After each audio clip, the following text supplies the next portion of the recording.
आपने चैप्टर 1 में सीखा था कि किन्हीं भी दो संख्याओं के बीच रैशनल नंबर्स कैसे प्राप्त किए जाते हैं, कैसे पता किए जाते हैं। जैसे अगर दी गई दो संख्याएं a और b हैं तो पहले a और b का एवरेज निकालें, which is x equal to a plus B by 2। Clearly x a b के बीच स्थित एक रैशनल नंबर है।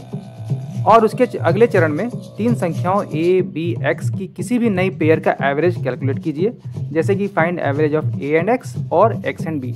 Again this will also be a rational number lying between a and b।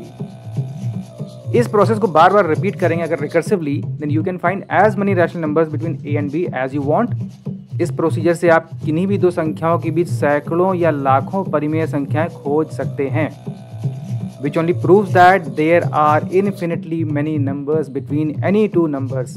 और यहाँ से शुरुआत होती है इन्फिनिटी के कंसेप्ट की, अनंत के कंसेप्ट की। ये कहा जा सकता है कि किन्हीं भी दो नंबरों के बीच इन्फिनिटी छुप के बैठा है, हाइडिंग इन प्लेन साइट कहते हैं। यहाँ अभिप्राय दो संख्याओं के अरिथमेटिक डिफरेंस से नहीं बल्कि उनके बीच आने वाले संख्याओं की गिनती से है। It is amazing and confusing to observe that between 1 2 lie infinitely many numbers and between 1 and 100 also lie infinitely many numbers। शायद इसीलिए इन्फिनिटी गणित की एक अबूझ पहेली है।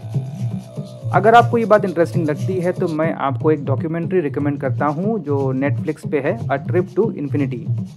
इस फिल्म में इन्फिनिटी के कंसेप्ट को सरल भाषा में समझाया गया है जिसमें आप गणित की एब्स्ट्रैक्ट ब्यूटी को महसूस कर सकते हैं। Thank you.